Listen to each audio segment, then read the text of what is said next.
The moment the word metadata entered this royal storm, everything changed, because this wasn't just about a photo anymore. This was about what the photo might be hiding, what the timestamps might reveal, and why suddenly Prince Harry was said to be absolutely furious behind the gates of Montecito. What do you make, Tom, of these accusations that Harry is using his children to, well, as a weapon, I guess, against his family? Very much my motive. I tried to find out the truth. And it was only by finding so many different, in one way or another, silence Harry and Meghan. Because otherwise, these attacks from California. Tom Bower said something that detonated the internet like a quiet explosion in a marble hallway. Controlled, deliberate, and impossible to ignore. He didn't scream it. He didn't dramatize it. He simply suggested that there was original metadata connected to a newly circulated image of Lilibet, and that detail alone was enough to send speculation into overdrive. Now, let's be clear. This isn't about a blurry paparazzi snap. This isn't about a casual Instagram share. This is about digital fingerprints, timestamps, file origins, embedded information that most people never think about, suddenly becoming the center of royal conversation. And when someone like Bower hints that those fingerprints tell a different story than the public narrative, that's when the whispers start turning into something louder. So Lily arrives, right? And, it was orchestrated with the curating executive. You have to understand who Bower is in this ecosystem. He's not a random social media commentator chasing trends. His reputation has been built on digging where others hesitate, questioning what others accept, and pushing narratives until they crack open. That's why when he casually mentions metadata, people don't dismiss it. They lean in, because metadata suggests something technical, something provable, something that either aligns perfectly or doesn't. And here's where the temperature rises. Online investigators, the kind who zoom into shadows and analyze pixels like forensic experts, began dissecting the image in question within hours. Threads exploded, screenshots circulated. Claims surfaced that the image's internal data might suggest a different creation date than the one publicly implied. Not confirmed, not verified, but discussed intensely. And suddenly, what was supposed to be a sweet family moment transformed into a digital autopsy. All sorts of relations in Britain. He hasn't got a purpose. He's embarrassed with his charities in Africa. The pattern feels familiar, doesn't it? Controlled releases, carefully curated images, limited visibility, and every time questions arise, the response is silence or legal strategy. That silence is powerful because silence doesn't calm speculation, it feeds it. What Bower did, intentionally or not, was shift the conversation from emotional gossip to technical curiosity, from why are they private to what does the file data say. And that shift is dangerous because data feels objective. Data feels like truth. Now imagine being Harry in this moment. Reports, and yes, these are reports from sources close to the situation, describe tension inside Montecito, a restless energy. A sense that something that should have been simple has become complicated because metadata isn't just a rumor, it's something people can analyze, something they can claim to decode. Can you just tell them the truth? Can you say to the world, you're not giving him a title and we want to keep him safe? Timelines. That word keeps resurfacing. Timelines around births. Timelines around announcements. Timelines around image releases. And when Bower hints that internal image data could complicate those timelines, it doesn't create proof, it creates doubt. And doubt is radioactive in royal narratives. The monarchy survives on tradition, ceremony, documented lineage, and public trust. Even when members step away, those expectations follow them. So when conversations start drifting toward digital inconsistencies, whether accurate or wildly speculative, it becomes more than tabloid chatter. It becomes institutional discomfort, because if the public starts believing there are discrepancies, even imagined ones, it chips away at credibility. Now here's the twist that's fueling the fury. The idea that this metadata discovery wasn't accidental, that it was suggested strategically, that it was dropped into the discourse deliberately, knowing exactly how online communities operate. Think about it. You mentioned metadata. You don't need to prove anything. The internet does the rest. Screenshots, zoom ins, tech explanations from self-proclaimed experts, YouTube breakdowns with dramatic arrows and highlighted timestamps, entire ecosystems of speculation born from one phrase. And Harry?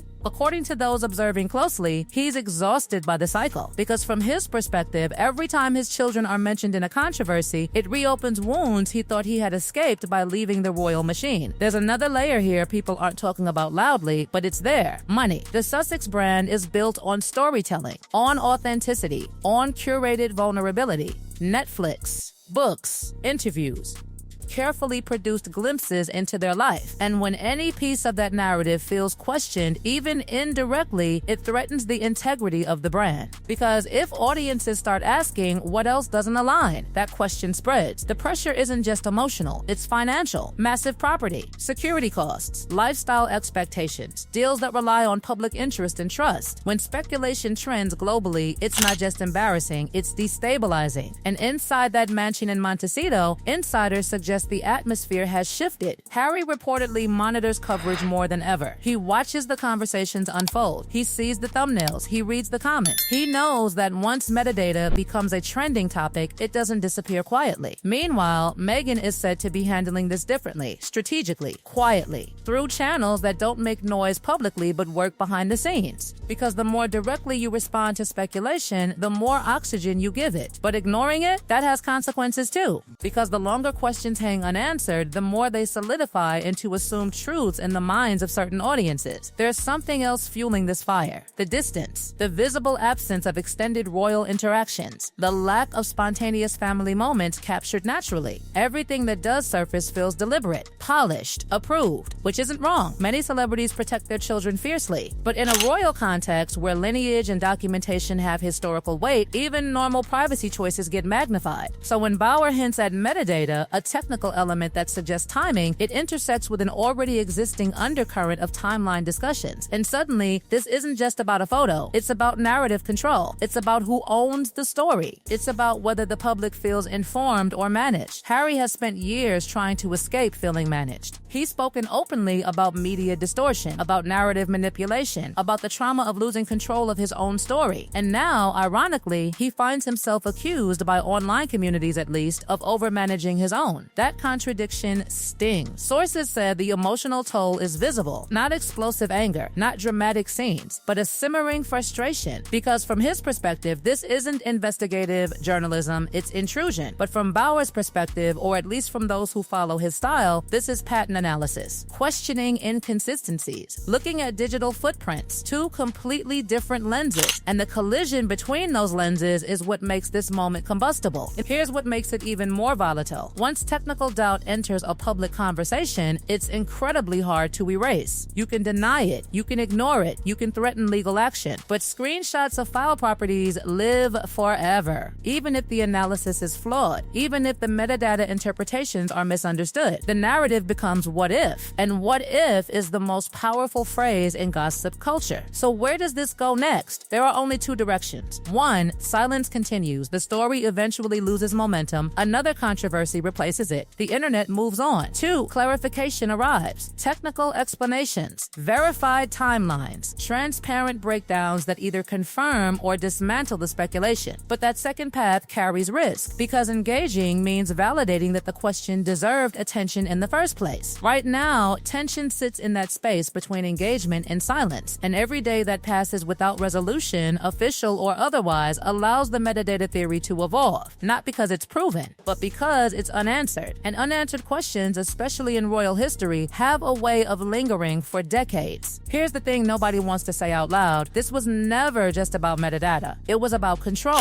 Because the second Tom Bauer even hinted that original metadata attached to a new Lilibet image might tell a slightly different story than what the public believed, the conversation shifted from emotion to evidence. And when you introduce the word evidence into royal drama, you're not just stirring gossip, you're poking at legacy. Now let's pause and look at what really exploded. Not a document, not a statement, not an official correction, a suggestion. And yet that suggestion triggered online breakdowns so intense you'd think a royal archive had been cracked open. Digital hobbyists became investigators overnight. Side-by-side comparisons flooded timelines. People started asking questions about timestamps, file origins, editing software signatures, details most families would never imagine being scrutinized. And that's exactly why this hit differently. Because privacy is one thing, technical discrepancy is another. Whether the claims are accurate, misunderstood, exaggerated, or completely misread by the internet doesn't even matter anymore. The fact that the conversation exists is what's causing the ripple effect. Inside Montecito, that ripple reportedly feels like a wave. Sources describe Harry as tense, increasingly irritated by what he sees as a relentless pattern. Every attempt to shield his children somehow becoming ammunition for speculation. He left the UK to protect his family from scrutiny, family, and yet here we are with digital forensic debates about a child's photograph trending across platforms. It's exhausting. And here's where it gets uncomfortable. The Sussex narrative has always been about authenticity, breaking free, telling their truth, controlling their story instead of being controlled by palace machinery. But when critics say the narrative feels curated, too polished, too strategic, it creates a paradox.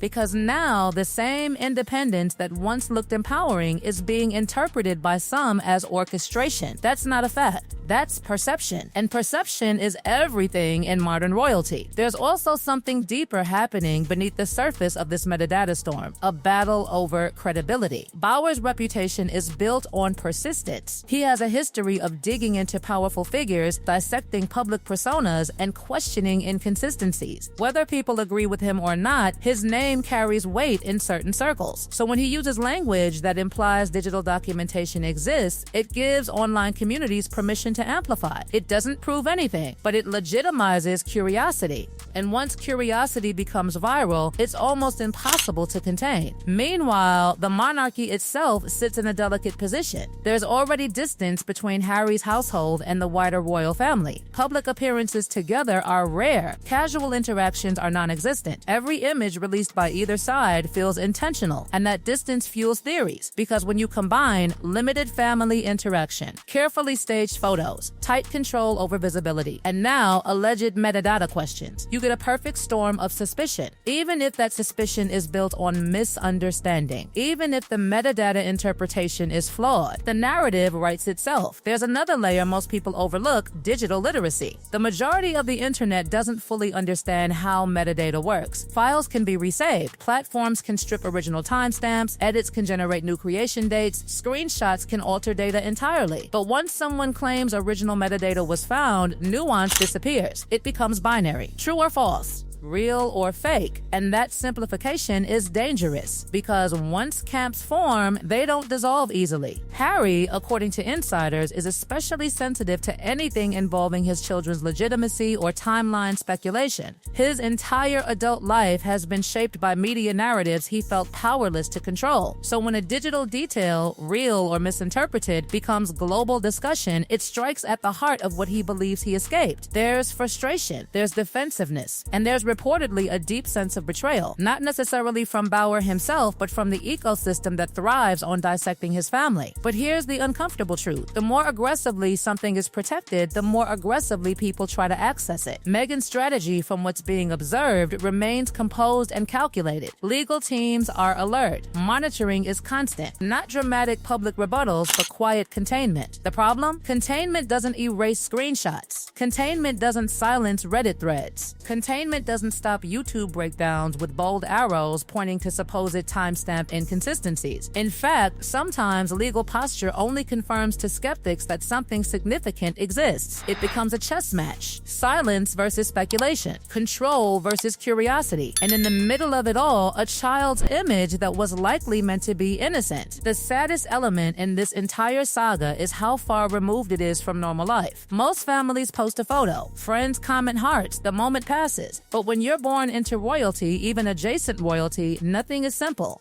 Not a smile, not a birthday, not a pixel. Everything is magnified, everything is archived, everything is questioned. There's also long-term damage to consider. Royal controversies don't fade quickly. They linger in documentaries, they resurface in biographies, they become footnotes in historical discussions. 20 years from now, someone might reference the metadata controversy as casually as people reference older royal disputes today, not because it was proven, but because it existed. And that's what makes this moment volatile. If Harry and Meghan choose total silence, the theory remains unaddressed but potentially fades over time. If they clarify, technically, publicly, they validate the scrutiny. Neither path is comfortable. Meanwhile, public opinion continues to split. Some see Bauer's claim as legitimate investigative curiosity. Others see it as invasive overreach into private family life. Some believe digital inconsistencies are suspicious. Others argue they're common technical misunderstandings trendings blown out of proportion. The truth likely sits somewhere far less dramatic than either extreme. But drama doesn't need truth to trend. It needs tension, and tension is exactly what this situation delivers. Inside the palace walls, metaphorical or literal, one thing is certain: lineage, timing, documentation, and transparency have always mattered to the royal system, not because of gossip, but because tradition relies on record. So when the word metadata intersects with royal lineage, even indirectly, it hits a nerve. Whether that nerve was struck deliberately or accidentally by Bauer's comment is something only he knows. But the effect is undeniable. The internet is watching. Harry is reportedly furious. And the conversation isn't dying down. There's one final twist in all of this. The more attention this metadata discussion receives, the more it overshadows the original intent of the image: a child's moment, a family share, a memory. Instead of celebration, it became examination. Instead of warmth, it became analysis. And that shift is tragic in its own way. Because beyond the headlines, beyond the speculation, beyond the digital footprints and timestamp debates, there are real people living inside this narrative, feeling every spike in search traffic, every trending hashtag, every accusatory comment. The fairy tale exit from royal life was supposed to mean freedom, but freedom in the digital age looks different. You can leave the palace, you can leave the titles, but you can't leave the internet. And when someone whispers metadata, the internet doesn't whisper back. It roars. So now the question isn't whether the metadata claim is accurate. The question is whether this moment becomes another lingering chapter in a saga that refuses to close. Because in royal history, unanswered questions never truly disappear. They wait. And right now, this one is waiting for its next move. Waiting for its next move. Waiting for its next move. Waiting for its next move.